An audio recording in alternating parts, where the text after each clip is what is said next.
Part 1. You are going to hear a conversation among Dr. Archer, Larry, and Judy, talking about the new term. First, you have some time to look at questions 1 to 6.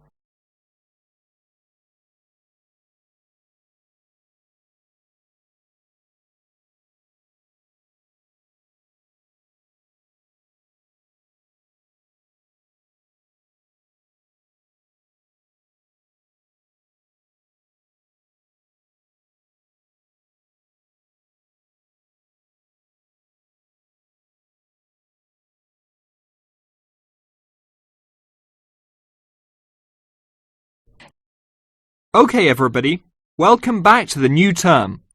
I hope you've all had a good break and that you're keen to start on your research project. What I'd like to do this morning is to give you a chance to ask questions about the project, requirements, ways of approach, how to get help if you need it. Today is informal. It may be already written on paper, but it's nice to have an opportunity to have it confirmed. So, any questions? Dr. Archer, is there a confirmed due date yet to hand it in? Yes, I can now confirm that it's 16th of July, not 15th, as first advised. Okay? And what about the word limit? Well, there is some flexibility on this, but in general it's 8 to 10,000 words. Ah, I see. And you can choose your topic, anything from years 2 and 3. Yes? I still can't work out what I want to do it on. In that case, you should see your course tutor to agree on your final topic, and you should also be aware that there is special assistance available at the library on library resources if you need help on that. Can I just check on the deadlines for everything? Certainly. Look, let me write it on the board when each stage should be completed. First of all, you've got to work on your basic project outline, and that's due in to your course tutor by 21st of February. Which is only 2 weeks away, so you need to get cracking on that. Do we have to include a full reference list by then too? No, your reference list is due on 6th of April, which is 1 week later, so you have time to discuss this with your tutor. And when should we be doing the research? Well, that's over a 1-month period, essentially April to May. And the write-up? Well, you need to do quite a bit of research before you get going on your writing. So that's really May to July, with a due date for handing in on the 16th. Any more questions? Before you hear the rest of the conversation, you have some time to look at questions 7 to 10.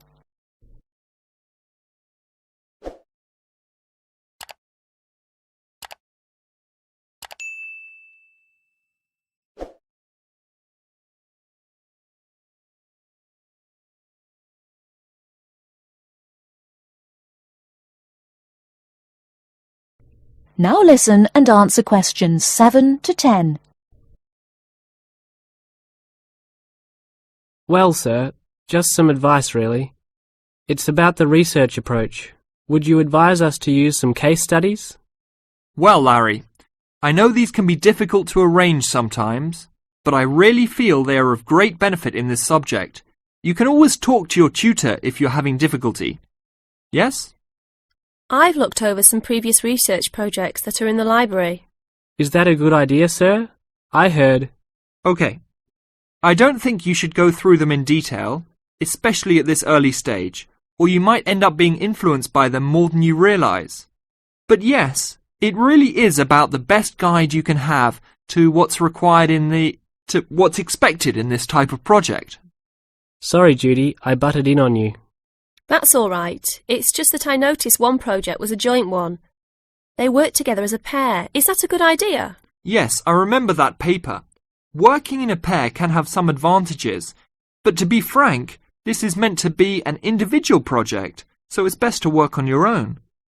About using subjects, is it okay if we use family members? Your own relatives?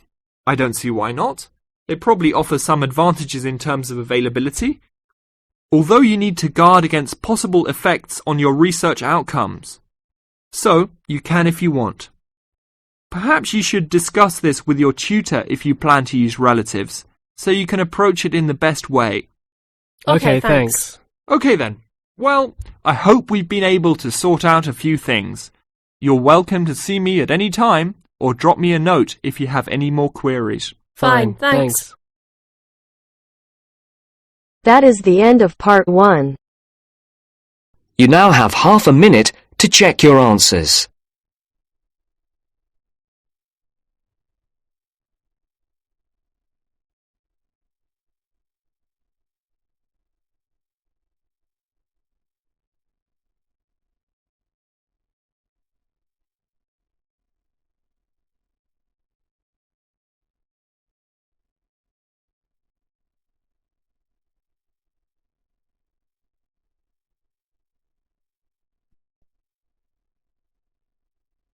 Now turns to part 2. Part 2. You are going to hear a talk on ginseng. First, you have some time to look at questions 11 to 14.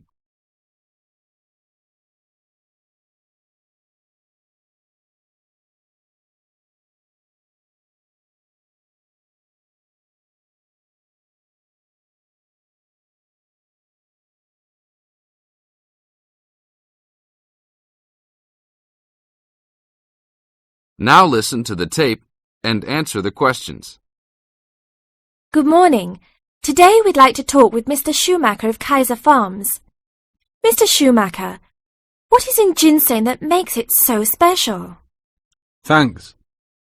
The key elements in ginseng are the active ingredients known as ginsengosides.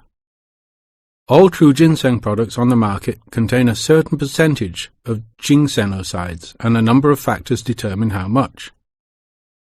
The age of Wisconsin ginseng when harvested plays a major role in determining the natural level of ginsenosides. Tests have shown that the older the plant, the higher the ginsenoside content.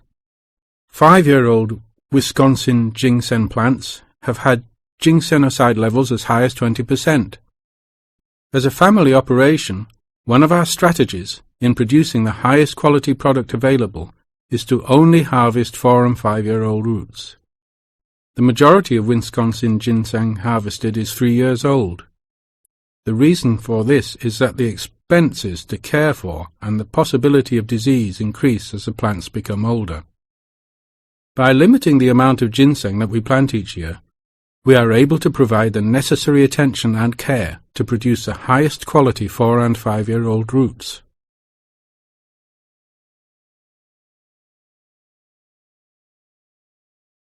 Now look at questions 15 to 20.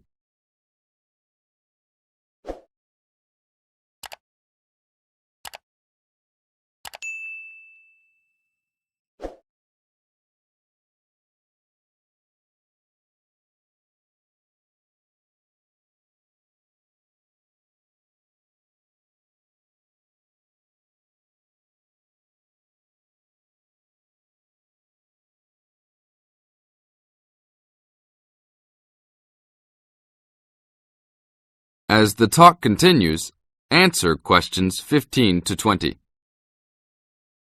What is Wisconsin ginseng used for? There are 2 real species of ginseng on the market today: Panax, Korean or Chinese, and Panax quinquefolius, Wisconsin. Since ginseng has been used for thousands of years in China, it is easiest to explain the differences in ginseng by using traditional Chinese herbal philosophy. Wisconsin ginseng is considered a cooling-type herb, and Korean or Chinese ginseng are considered heating-type herbs.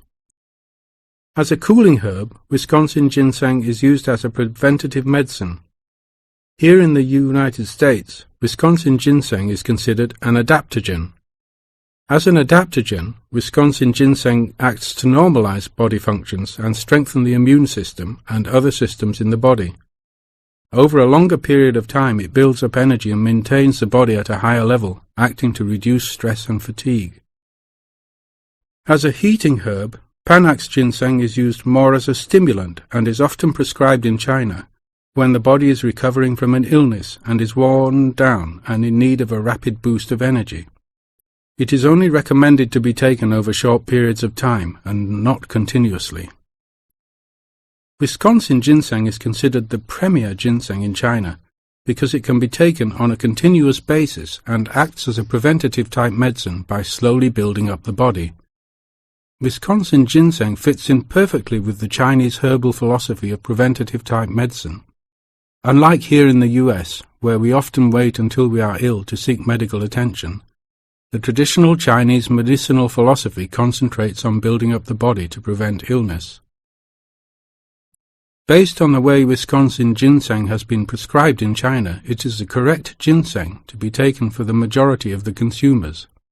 Travel to China and see firsthand the ginseng that is considered the world's finest ginseng.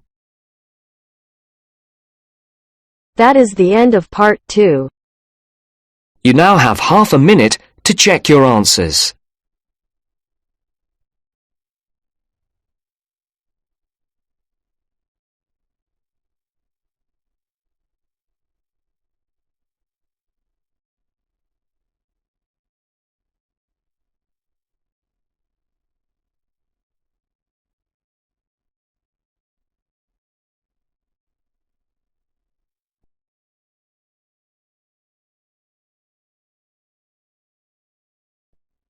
Now turns to part 3.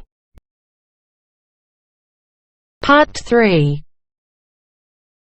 You will hear a conversation between two students, David and Claire. First, you have some time to look at questions 21 to 24.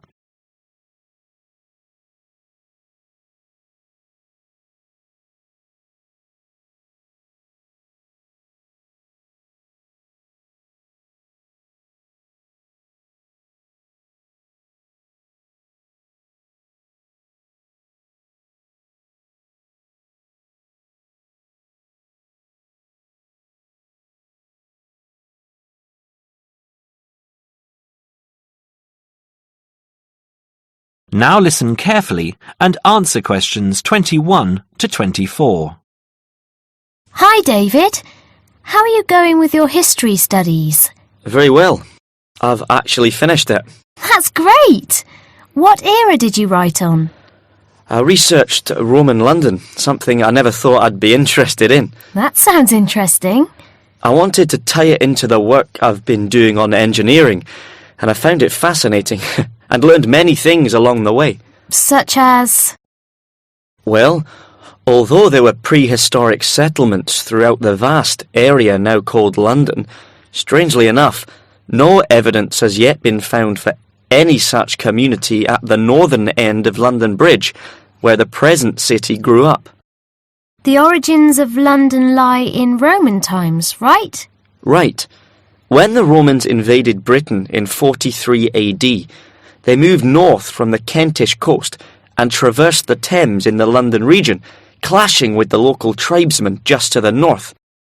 It has been suggested that the soldiers crossed the river at Lambeth, but it was further downstream that they built a permanent wooden bridge, just east of the present London Bridge, in more settled times some 7 years later. As a focal point of the Roman road system, it was the bridge which attracted settlers and led to London's inevitable growth. So, London Bridge has been there for hundreds of years? Yes, and though the regularity of London's original street grid may indicate that the initial inhabitants were the military, trade and commerce soon followed. The London Thames was deep and still within the tidal zone, an ideal place for the berthing of ships. What other industry did they have? Well, as the area was also well drained and low-lying, it was geologically suitable for brick-making. There was soon a flourishing city called Londinium in the area where the monument now stands. Londinium? That's Latin. That's what I thought too, but the name itself is Celtic, not Latin, and may originally have referred merely to a previous farmstead on the site. Before you hear the rest of the talk, you have some time to look at questions 25 to 30.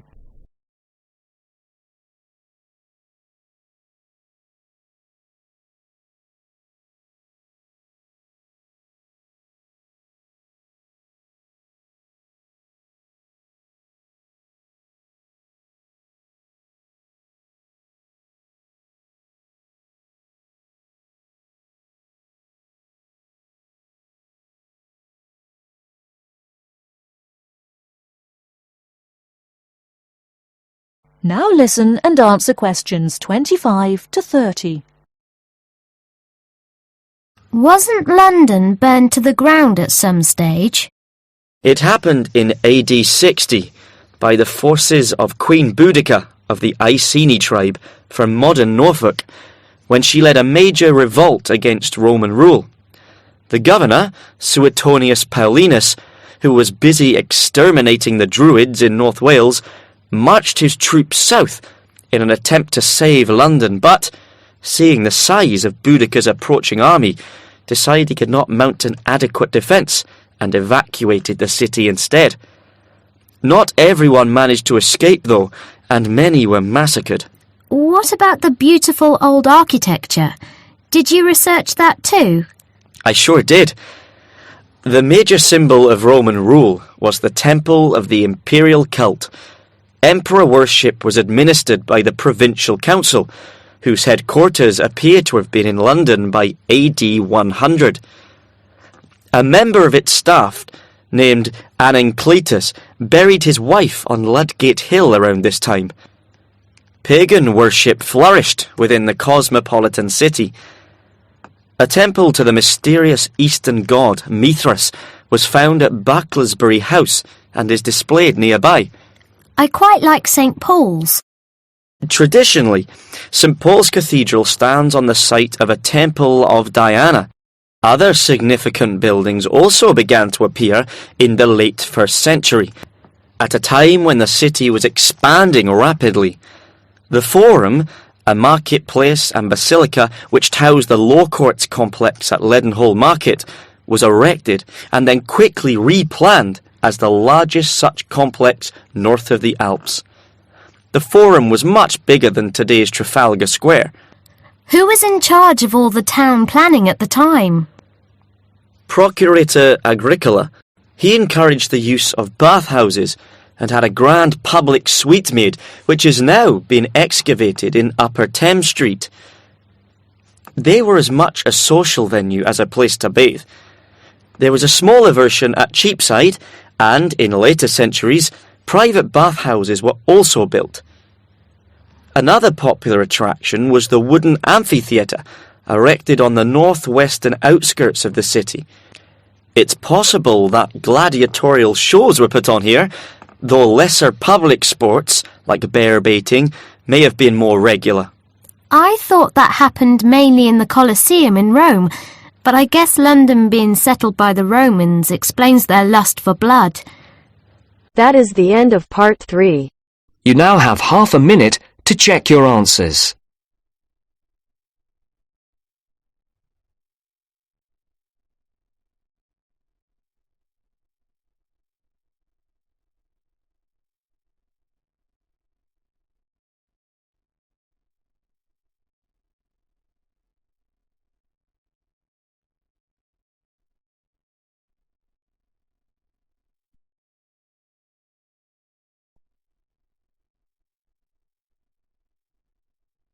Now turns to part 4. Part 4.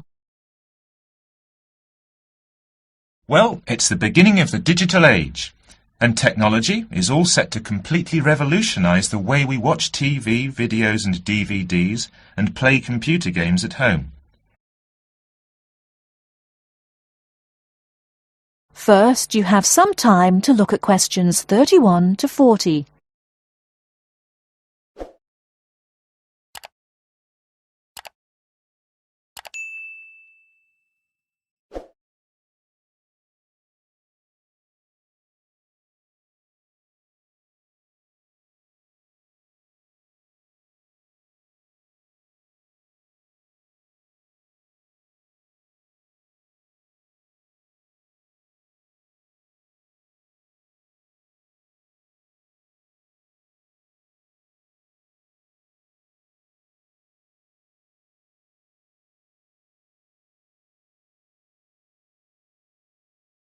Now listen carefully and answer questions 31 to 40.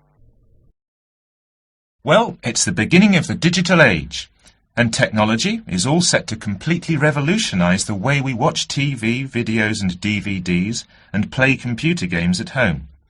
Here to tell us more about how we will be spending our leisure time at home in future is Anna Zabel. Hello. Yes, there will be huge changes in the way we use television, radio and new media in future.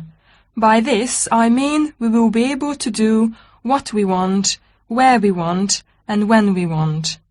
The result is that our homes will increasingly become home theatres, and all our entertainment at home will be available at the touch of a button. Now, most home entertainment these days is delivered over wires, but this is changing thanks to high-speed broadband. Downloading will become easier, and studios will eventually release movies, songs and video games directly to the consumer. So, for example, instead of a film opening on the big screen and eventually appearing on television, video and the internet, it can appear in all formats at once. This means that we will have more choice and control over the media we use. So, how will we use this media in our homes in future? There will be big changes in how we watch video and television. Several research groups and companies are trying to add depth to TV and other video displays in the form of a third dimension. So television and video screens will have depth. What do you mean by depth exactly? Do you mean 3D, like a hologram? That's right. When we say that a hologram has 3 dimensions, it means that we can see not only up and down and left and right, but forwards and backwards too. When we talk about dimensions, we call forwards and backwards depth. So when we say that a hologram has 3 dimensions, it means we can see up and down and left and right, just like a picture or photo.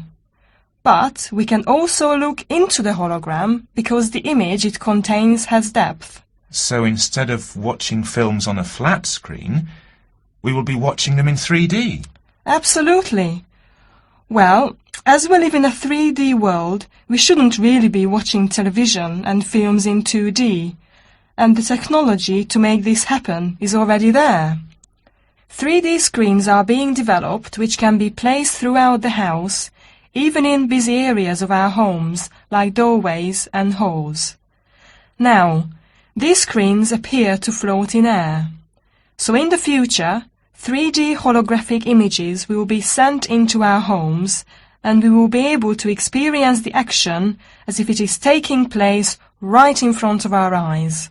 So, the action won't just look real, it will be real. Incredible! How does this technology work?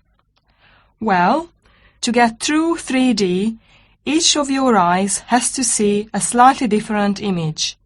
3D screens interweave multiple images in vertical stripes using special coatings and filters built into the screen.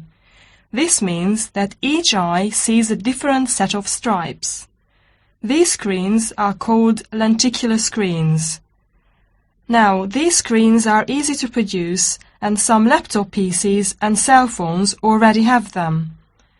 However, lenticular screens do have one disadvantage. The strain on the eyes and brain of putting together a 3D image from 2 flat ones can result in headaches and dizziness. But a few companies have developed a hologram 3D display which does not cause these problems.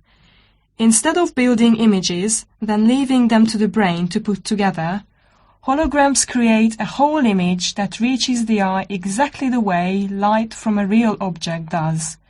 You can even walk part of the way around a holographic image to see side and back views, just as you would do if the object was right in front of you.